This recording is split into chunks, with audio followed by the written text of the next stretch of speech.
Hi, and welcome to Yeah, that can't be good. the Wonderfalls edition with me, Vicky, and my co-host, Doug Gramley. Now, here's Doug, not Doug Gramley, with a podcast disclaimer. Yeah, that can't be good. It's a frequent line used by Sheriff Jack Carter and the original subject of this podcast, the sci-fi original series Eureka, and is not intended as commentary on any of the series covered here. Let's get going. This is Doug with the IMDb credits and quick cap for Wonderfalls Season 1, Episode 5, Crime Dog. Series created by Brian Fuller and Tom Holland. Written by Krista Vernoff and directed by Alan Croker. Original air date July 23rd, 2004. This episode aired in Canada. And now for the quick cap.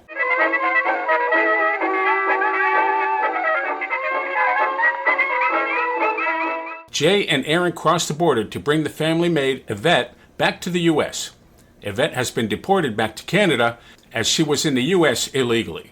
Aaron, worried about Jaye speaking to the cow creamer, brings the cow along on the rescue mission.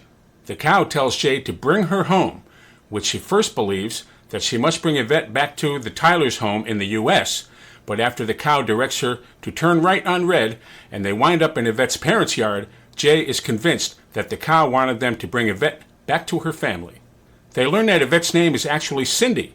She ran away from home when she was 16. Jaye, seeing the surface similarities to her and her own family, is angry when Cindy's family basically rejects Cindy and tries to gaslight her into thinking that their relationship was all her fault and that they did not even look for her when she ran away. Jaye does not understand why the cow would make her bring Cindy home if this was going to be the outcome. The cow again tells Jaye to bring Cindy home, but this time she knows it means to bring her back to the U.S. and to the Tyler's home. Aaron and Jaye are caught bringing Cindy over the border. They are arrested and interrogated by the border guards. Jaye's father is able to pull some strings with his political golf mates, and the three of them, Cindy included, are released. Jaye learns that her family is not as similar to Cindy's as they all show up to help her. Her father betrayed his principles to have them released, unlike Cindy's parents, who were the ones who reported them.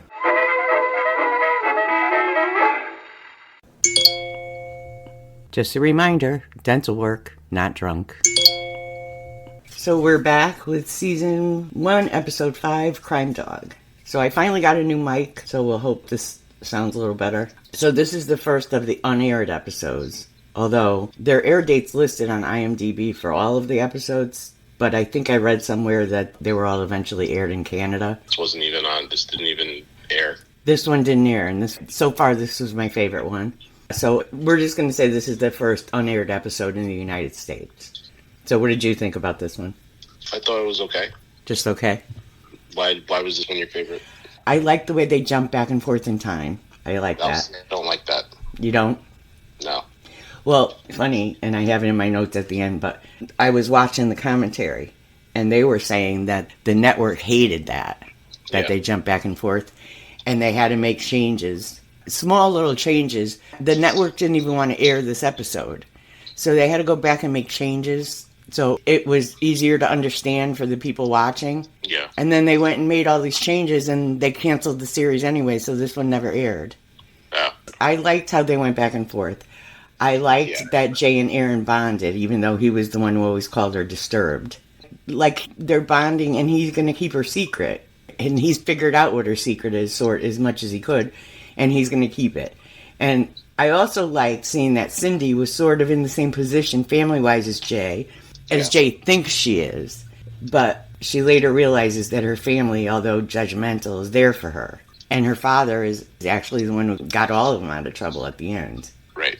So I liked it. The only thing I thought was weird is that it's titled Crime Dog, and it's mostly the cow doing all the talking.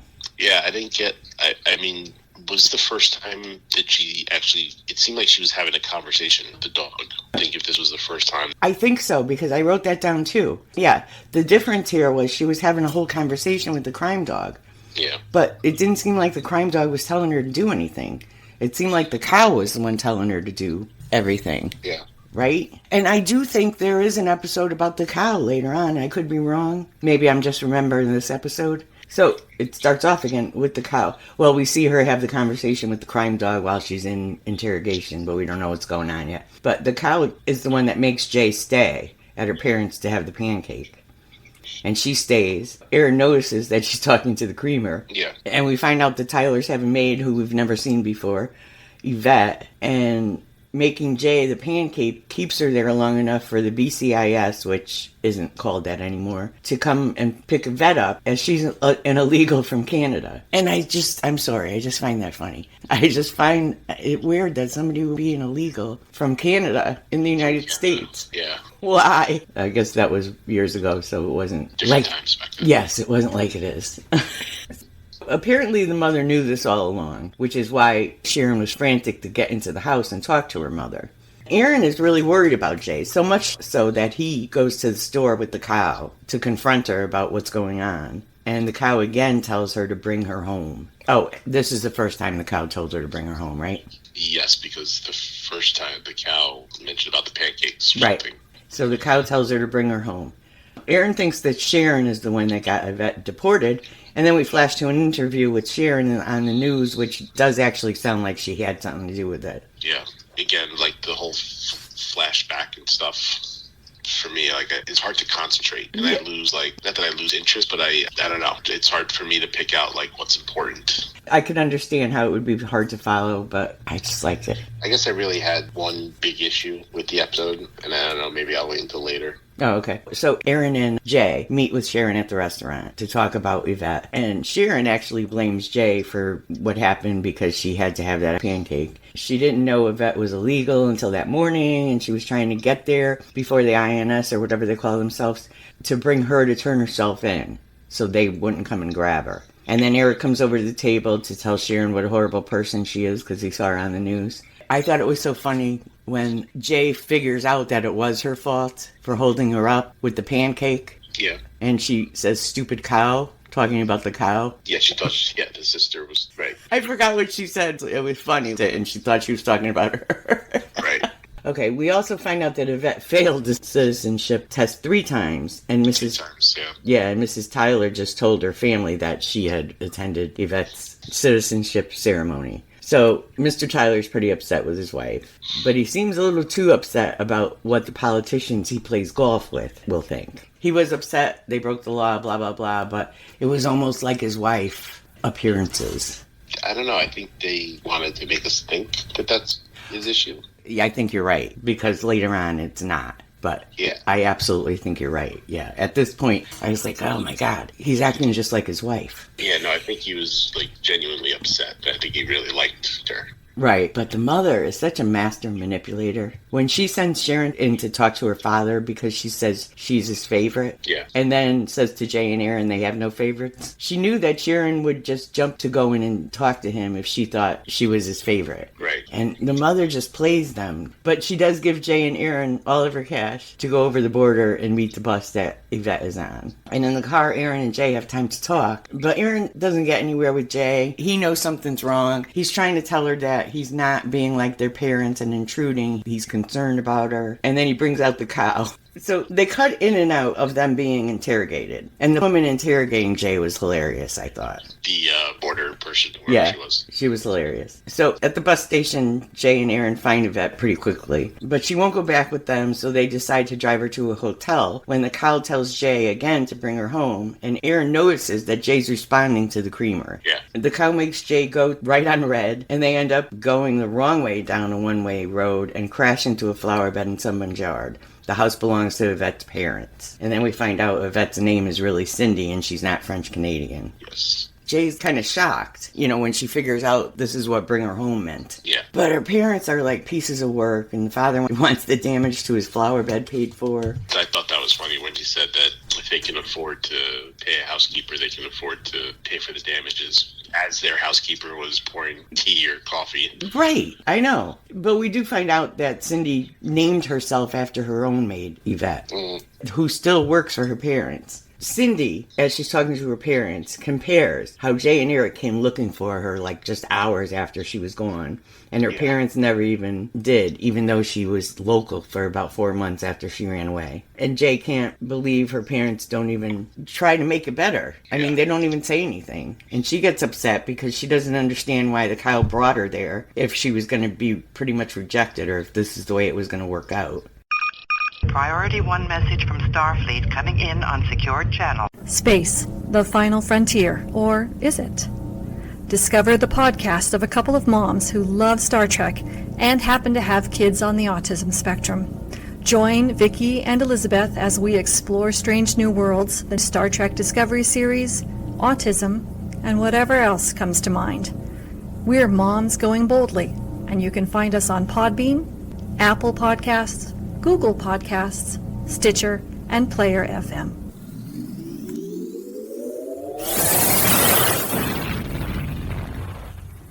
Hey, Doug Gramley here from Yeah, That Can't Be Good. Doug here from the 13th Warehouse. If you're a fan of Warehouse 13, Please join Kim and Vicky over at the 13th Warehouse at the13thwarehouse.com. You can also listen on Apple Podcasts, Spotify, Podbean, or wherever you get your podcasts. Visit us on Twitter at Eureka Warehouse. Attention Warehouse fans.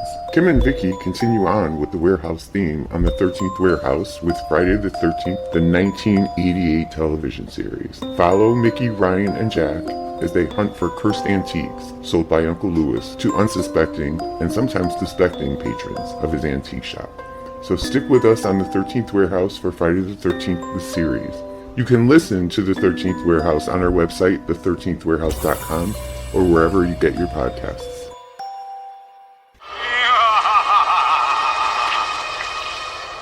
And we're back.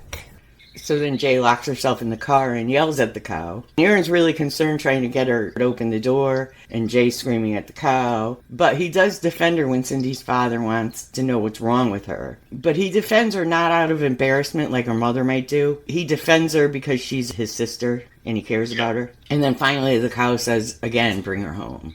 Then we get a scene of Jaye watching them all yelling at each other.